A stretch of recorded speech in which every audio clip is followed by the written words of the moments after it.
Well, let's start out the day with the way we have been starting out most days lately, with a look in the very latest in the battle over the debt ceiling, the default, and all the other strings attached to this debate and this deal that have dominated our national discussion for the last several weeks.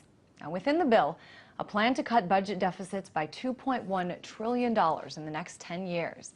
Yesterday, we saw this deal pass in the House with 261 voting for it, 161 voting against. Today, the Senate also passed the bill, 74-26, and shortly after, President Obama signed the bill, but not before he said this. Voters may have chosen divided government, but they sure didn't vote for dysfunctional government. So did the government, in this case, solve the problem, or did it simply create new ones? To help answer that question, I am joined now by Seton Motley, president of Less Government, here in our studio. And in our studio in Los Angeles, Dr. Caroline Heldman, professor of politics at Occidental College. Thanks, guys, so much for being here. I have a feeling you'll have some widely differing views when it comes to this topic, but I think we can all agree this was not a celebratory day today for the president. He spoke about the importance of getting this done, of compromise, but he also sounded a little bit disappointed and scolding about the results. Caroline, did the president lose this battle? Absolutely. He lost this battle actually back in December when he capitulated to Republicans and extended the Bush tax cuts without having any other concessions such as a debt ceiling raise. He lost the battle again with the government shutdown a few months ago, and he certainly lost it here when he allowed those representing 10% of the American public, Tea Party members, to essentially hijack the process. This was a compromise, but it was a compromise between Boehner and Reid. It had almost nothing to do with what Democrats wanted. This is a clear loss for the president, unfortunately. But at the same time, Seton, the president got trillions of new money in borrowing authority, and he also got to push this back until after the 2012 election. Do you think the president lost also? Well, yeah, I think he won. I think he got $2.4 trillion in new spending, which is patently absurd. We only got $1 trillion in cuts over 10 years. That's $100 billion a year. Most of that is in the out years, which means it probably won't happen because that'll be 3 and 4 Congresses from now. This is a huge government bill cut by D.C. insiders in back rooms to the detriment of the taxpayers. I'd like to correct a number that my colleague here just had. The Tea Party represents a little bit more than 10% of the population, given the 87 freshman House Republicans that exist. Additionally, for the third year in a row, a poll just came out. 41% of Americans identify as conservative, 21% identify as liberal. I think the Tea Party message is a little more mainstream than she's giving it credit. Well, all right then. Well, according to Chris Parker from the University of Washington, finds that 10% of Americans actually identify as Tea Party members. That's yes, what I'm and that's coming from a college faculty lounge, so I'm not sure I trust those numbers. And I think the Tea Party stands for varying issues. It's coming from a public opinion poll.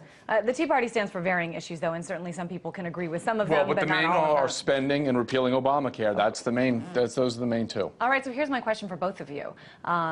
And Seton, I'll start with you. 20 seconds or less. I'm giving you the pen to write the bill. What does it include that's different? What do you cut? What do you add? Dramatically more cuts up front, because that's the only thing they can control. It's this Congress, that's the only thing they can control. I would also tie the debt ceiling to a balanced budget amendment with a 2/3 supermajority to raise taxes.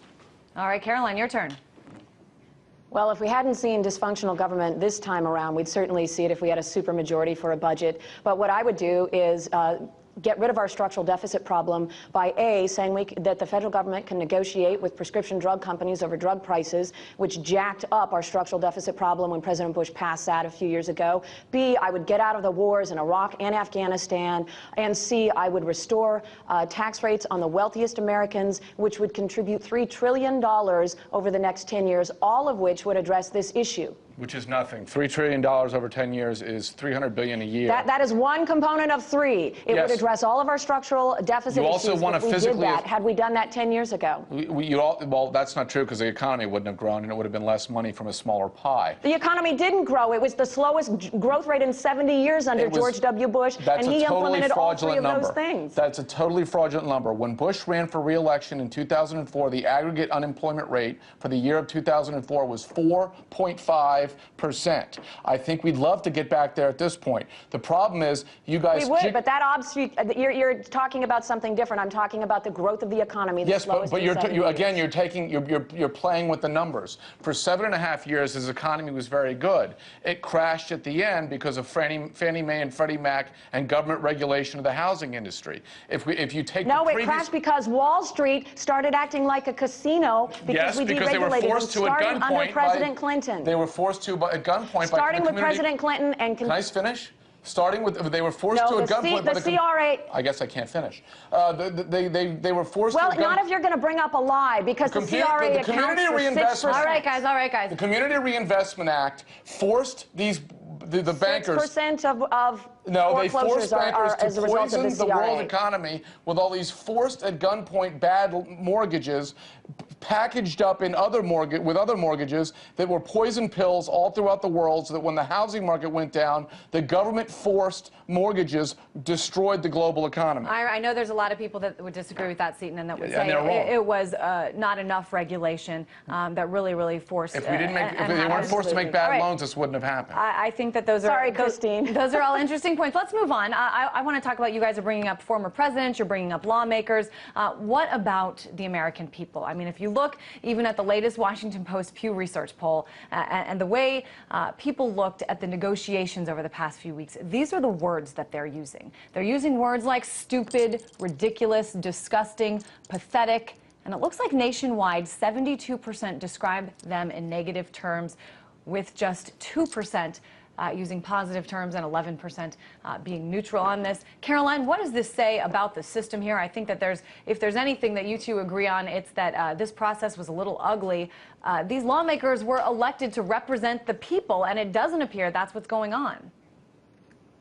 Well, I would argue that on many counts, certainly this system is dysfunctional. This is the first time where we were able to politically cause or manufacture a crisis with the debt ceiling since 1917. This is the first time that it has been aligned with a debt deal. There's no magic debt ratio to GDP ratio. We have seen it this high post-World War II. So all of this, the crisis that we're supposedly dealing with, it is a manufactured one. And unfortunately, it's one that may now have an effect on our rating, not because of the debt, but because of the wrangling in Washington and what it means for our broken system of government. That's totally fraudulent analysis. The reason the credit rating is going to go down is because they said we needed $4 trillion of cuts over 10 years. We barely got one.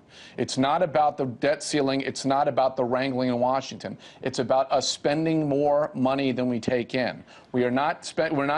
We're spending way too much money. We're not cutting enough, and that's why we're going to lose our credit rating. I think, Caroline, this is an interesting point because we look across the ocean. We look to Great Britain, where this conversation has also been had about austerity measures and what to implement. It seems like when we bring that conversation up here in the U.S., that sometimes it's a little too nasty or a little too non-politically correct for people to talk about actual cuts, at least until they're forced. Caroline, what do you think about that?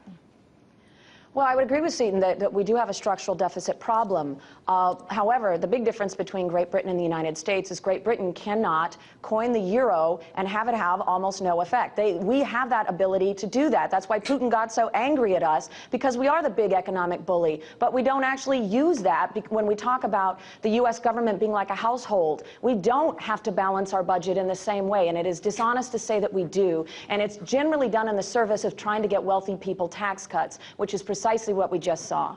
I can't believe you're still sticking to the ridiculous notion that we don't have to balance our budget. That is just patently absurd. Of course we have to balance our budget. Well, we haven't for many years. So and that's why we're in the situation we're in now. What situation are we in? What situation? We're $14.5 trillion. What situation? We're $14.5 trillion. It's a manufactured situation. No, we're $14.5 trillion in debt on a $14 trillion GDP. That's terrible.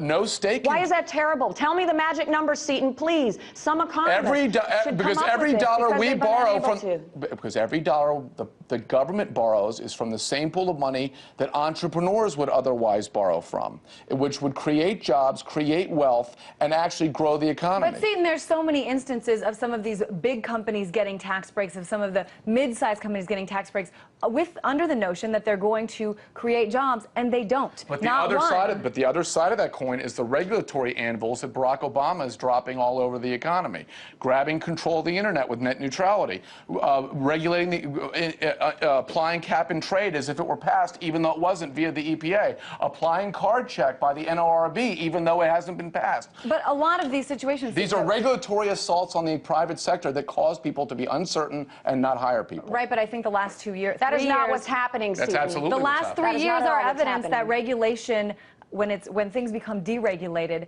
that's when crisis happens. The reason nothing's happened. Absolutely. No, it was regulation that caused the crisis in the first place. Freddie Mac, Fannie Mae, No, it was and the community deregulation. It was allowing... Seton, it was allowing banks to be both lending institutions and banking institutions that causes crisis. Yes, every major economist agrees with that. It started under Clinton. It was forcing bad loans on banks that they didn't want to otherwise make. It's not. That is not absolutely accurate. true. It's all right, inaccurate. you guys, we're going to agree to disagree here. This is not. It seems like nobody's mind is going to get changed here. I will not. I want to, for a second. Can I just add something, Yeah, Christine? go ahead, Can I Caroline. add something to Sure. clarify? Sure. 61% of subprime loan holders qualified for prime loans, which means that there was mass fraud in that market, which was one of the primary drivers. Blaming it on the CRA is a red herring. 61% qualified. The other 40 didn't, and that's what destroyed the economy. All right, hold on, guys. You didn't hear that stat, but thank you. Let's move this back to what happened today, which is the passing of this debt ceiling deal. Yes. And I want to take a look at some of the things that the cuts that are here. When you take a look at the people who are most vulnerable here, who stand to lose the most, you know, depending on what the super committee, of course, decides. We're talking about, and I really don't think that this is a point that can really be argued, the people that are left most vulnerable by the cuts in this bill are students, they're seniors, and they're the poor. And when you look at the other side, at people who it was suggested be made a little more vulnerable, oil and gas companies. That was one that President Obama said, you know, maybe they can have a higher tax. We're talking about Wall Street bankers. These people did not get touched. And hold on a second. Companies don't get taxed, people get taxed. President if you raise taxes on oil companies, they raise the price on the pump for us. That's not true. That's absolutely true. There's no evidence to show that's true. It always happens. All right, but hold on. Let's see what President Obama said about this today, and then we'll talk about it. I've said it before. I will say it again. We can't balance the budget on the backs of the very people who have borne the biggest brunt of this recession. So it seems to me, Seton, that you were trying to argue that if we give oil and gas companies this tax, that they're going to pass that price onto the pump. The fact is, oil and gas companies are making more and more revenue, while people in the middle and lower class have continued to suffer more. When you raise taxes, you don't hurt the rich. You hurt the people who want to become rich. It is not taxes. Because the people. Seton, it's not taxes driving up the oil prices. Would you stop for a second? Let me finish. Let Seton finish, and then I'm sorry. You should only be doing speaking here. I apologize. She asked me, well, is your name Seton Motley? All right. No need to get nasty, guys. If you raise taxes on, it doesn't hurt the rich. If you took every penny Bill Gates made this year, he'd still be rich. What you're doing with a high tax rate is preventing people like us from becoming rich. So the gap always widens when the government gets bigger and the taxes get higher. All right, Caroline, what do you think about that argument? Well, I think it's entirely flawed. The gap gets wider when we stop taxing the wealthy at the same rate that we're taxing their secretaries. That's when the gap widens. And what's happening with the oil industry, I'm sorry, can I finish? What's happening with the oil industry is that they have tripled the price of gasoline over the past, 4 years, and they have doubled their profits. They've gone up 40%, and refiners have doubled the cut that they're taking. And this has nothing to do with increased regulations or increased taxation. In fact, President Obama has released oil petroleum reserves, which I disagreed with, in order to try to bring the price down. And he has taken many steps, including issuing many drilling permits. He hasn't issued and any it still hasn't brought the price down. He has not issued a single permit. Consumers. He's not issued a single permit since the Gulf spill. Not a single one. That is fiction, and it's easy enough to look it up on the internet. Nope. That is a lie. He has not issued a single permit, not a single one, since the Gulf spill. That is not true. And that is not true. Yes, it In is. fact, you can look it up easily. I already have. I looked it up today. He has issued more permits than at the end of the Bush administration. That is a totally fraudulent It is simply number. a fiction. Seton, let me ask you this, because you seem to disagree with the fact that, for example, secretaries of CEOs of these huge companies are taxed at the same rate as their CEOs. The top 1% pay like 14 or 15 or 16% of the taxes in the country. But they make a whole lot more of the money. First of all, I want to make a point. I want to make a point. Equal protection for the law means that a progressive income tax is unconstitutional. It is unfair and unconstitutional to punish somebody with a higher confiscatory tax rate simply because they make more money. Okay, what about not punishing people? What about the companies that we saw? It came out a few months ago. Companies like Bank of America, companies like Apple, they pay 0% yes. in Now, taxes. there is corporate tax reform that absolutely needs to occur because it's a very high 35% rate, the highest in the world. But then there's all That's these... not what they actually pay. But would you let me That's finish, not what they please? actually pay. Would you let me finish, All right, please? all right. 20%. Then all these groups, Google is a friend of Obama. They paid 4% last year. Bank of America, friend of Obama. They paid structurally 0%. So what we need to do is, and Republicans have been calling for this for years, dramatically reform both the individual tax code and the corporate tax code. There's only one Democrat that's on board with that. That's Ron Wyden, senator from Oregon. Other than that, the Democrats are opposed to this because they can jigger the system and help their friends with the complicated multi-level, multi-tier tax code. And we should add here that these big companies, not just friends with Obama, friends with a lot of Republican former presidents and also people running the show here on Capitol Hill. Caroline, I want to get your reaction to an interesting take on all of this by Kentucky Republican Senator Rand Paul. He did not vote in favor of the deal. I want to play what he has to say and then get your reaction. For decades, America has lived beyond her means. A nation that lives beyond her means will eventually live beneath her means. That day is coming. A day of reckoning looms. That day was never August 2nd. That day is when the dollar teeters and falls from its perch. That day is when prices soar. That day is when unemployment and a declining standard of living foment discontent and unrest in the street. So, Caroline, let's talk about this. Some pretty frightening words here. Sounds like the beginning of a horror movie, the way that Senator Rand Paul is talking. What do you think about this? Well, I think that, again, this is part of the fear-mongering of this manufactured crisis. We do have an internationally traded currency that we can coin, and if we do it responsibly, it has very little effects in terms of inflation. I think it's the largest transfer of wealth that we've ever had in American history since the 1980s onward that has caused this. And I would argue that for some, especially the unemployed or the underemployed, they're already experiencing these dire circumstances. And what we just passed today, my goodness, had Congress spent that much time and energy looking at job creation, we would be in a much better place than these draconian cuts that they're proposing on the poor, the working class, and the elderly. All right, since we did 20 seconds or less with what you would have done, let's do 20 seconds of less or what you think comes next. Seton, I'll start with you. What comes next is we got to stop spending before, because one day we're going to wake up and the people aren't going to buy our Treasury notes anymore, and that's the day of reckoning that she doesn't recognize. All right, Caroline, what do you say? What do you think comes out of all this? Well, I would certainly acknowledge, Seton, that is a possibility. I hope that we are responsible enough with our monetary policy that we don't get there. What I think comes next is some really nasty partisanship around Thanksgiving and once again around Christmas. And I think we're headed into the nastiest presidential election campaign in American history, save for maybe Andrew Jackson. All right, should be interesting. We will keep an eye on it. Hope to have you guys back on to talk about it all. Seton Motley, president of Less Government, and in our studio in Los Angeles, Dr. Caroline Heldman, professor of politics at Occidental College. Thank you both. Thank you.